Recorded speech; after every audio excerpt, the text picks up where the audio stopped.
In the brightest day, in the blackest night, no quality control shall escape my sight.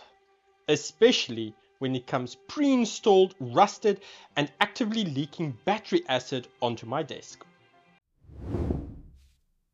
Welcome back to the channel.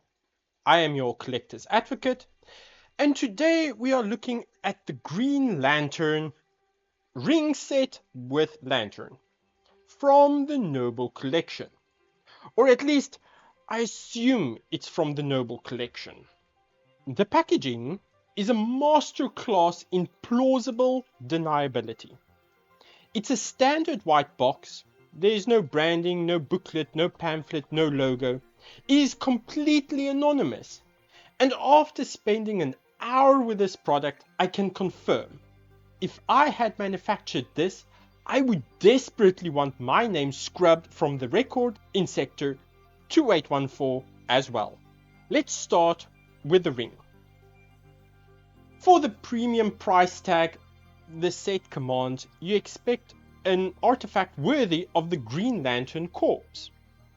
Instead, we get a display case made of the exact same brittle plastic used for a toy shop bubblegum machine. The ring itself actually has some surprising weight to it, and it sits properly on the finger. But this is a textbook example of the 6-foot rule. From across the room, it looks like a Green Lantern ring. Up close, it looks like it fell out of a dollar store vending capsule. It's not inherently offensive, but it absolutely does not justify the price tag. It's just there. But the ring is just the appetizer. Let's bring in the main course of disappointment, the lantern. I will give it 1 point. It is heavy. It has a physical presence on the desk. They went for a battle-damaged, scruffy look to represent centuries of use, which is fine in theory, but the application is a disaster. The resin is poured so thickly that all the fine intended details are completely drowned out. It doesn't look like an ancient alien artifact. It looks like someone whittled it out of a log at a camping ground because they forgot to pack a deck of cards. And speaking of application, let's talk about the paint job. If you actually manage to get a light shining inside this thing, you're treated to a spectacular visual failure. The paint is so thin and sloppily applied at the top that the light bleeds right through the resin. Now if you step back, squint, and rely on blurry vision, you might convince yourself this is the glowing emerald energy of the emotional spectrum breaking through the casing on sheer willpower. But up close, it's not the willpower of a Green Lantern. It's the sheer lack of willpower from whomever was holding the airbrush. It's just half painted. The Guardians of Oa would court-martial you for carrying this. And now we reach the true villain of the story. The light mechanism.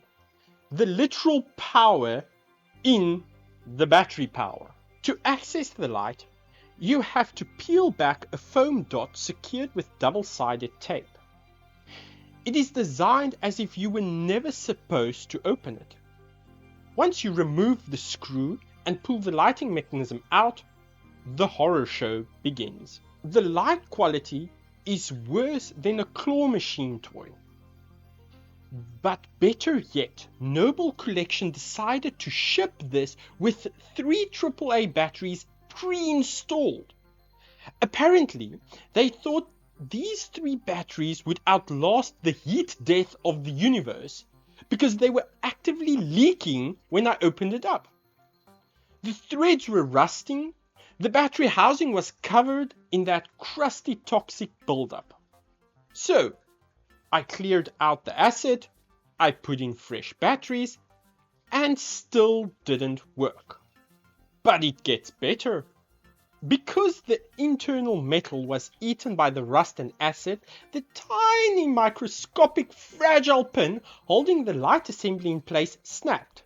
When I tried to put the light back in, it fell straight through the hole and plunged into the hollow resin abyss of the lantern body.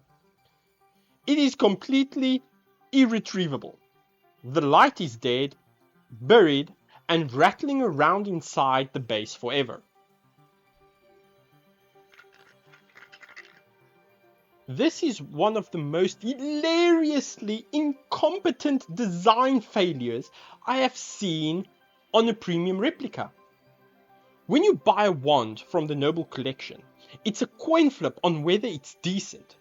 When you buy any other prop replica from them, there is a 0% chance it justifies the price. Even if they were giving these away for free at a convention, I would look the other way to save myself the chore of disposing of this hazardous waste. Regrettably, it is absolute garbage. Stay critical, keep your wallets closed, and I'll see you in the next one.